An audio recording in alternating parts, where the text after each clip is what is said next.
बूढ़े आदमी ने झील से बच्चों के एक समूह को बाहर निकाला। उसने ध्यान से एक स्वस्थ और मजबूत लड़का और लड़की चुने, फिर उन्हें एक खास मशीन में डाल दिया। उसने बिना एक पल भी हिचकिचाए बटन दबा दिया। इसके बाद उसने अपना पसंदीदा संगीत चला दिया। उसने बच्चों के रोने को पूरी तरह नजरअंदाज कर दिया। वह नाश्ता करने लगा। जैसे ही संगीत खत्म हुआ, वे दोनों बच्चे अचानक बड़े होकर वयस्क बन गए। बूढ़े आदमी ने खुद उन्हें यूनिफॉर्म पहना। वह उन्हें वापस महल में ले गया, लेकिन वहाँ जो उसने देखा उससे वह पूरी तरह चौंक गया। सिर्फ एक ही रात में सारे क्लोन आपस की लड़ाई में मर चुके थे। हालांकि बूढ़ा आदमी जल्दी ही शांत हो गया, क्योंकि उन शवों का इस्तेमाल प्रयोगों के लिए भी किया जा सकता था। उसके आदेश पर एक शव तुरंत आसमान की ओर उड़ गया। वह शव की उड़ान को ध्यान से देखा जब तक कि वह चांद तक उड़कर पूरी तरह गायब नहीं हो गया। उसी क्षण बूढ़ा आदमी खुशी से पागल हो उठा। यह वह 2000वां व्यक्ति था जिसे उसने अंतरिक्ष में भेजा था, और यह साबित करने के लिए काफी था कि चांद पर उतरने की योजना भरोसेमंद थी। अब प्रयोग का दूसरा चरण शुरू होने वाला था। यह था चांद पर उतरने वाले स्पेस सूट का प्रयोग। उसने गाय की खाल निकाली, जिसे वह खजाने की तरह संभाल कर रखता था। उसने हाथ से सिलाई करके उससे एक स्पेस सूट बनाया। फिर उसने मछली घर को खाली किया और उसे स्पेस हेलमेट में बदल दिया। हालांकि यह उपकरण बहुत साधारण और कमजोर लग रहा था,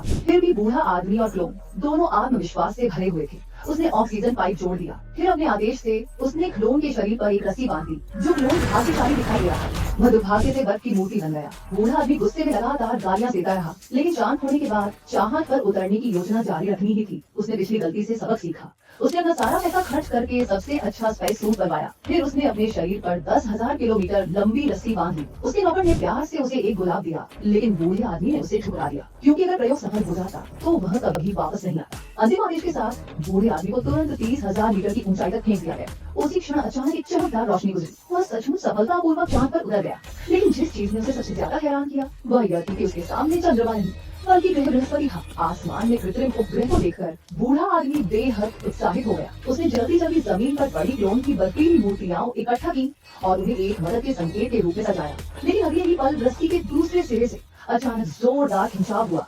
उसने बूढ़े आदमी को चांद से वापस पृथ्वी की ओर घसीट दिया। उसे प्रतिक्रिया देने का मौका भी नहीं मिला था कि उसके सामने एक अंतरिक्ष पुलिस अधिकारी प्रकट हो गया। उसने तुरंत उसे चेतावनी दी कि वह जेल से भागने की कोशिश न करे, वरना उसकी मौत तय होगी। असल में ये एक गृह जेल थी, जो पागल वैज्ञानिकों को कैद रखने के लिए बनाई गई थी। लेकिन उस समय पुलिस अधिकारी यह नहीं जानता था कि उसका मदद का संकेत सफलतापूर्वक भेजा जा चुका था।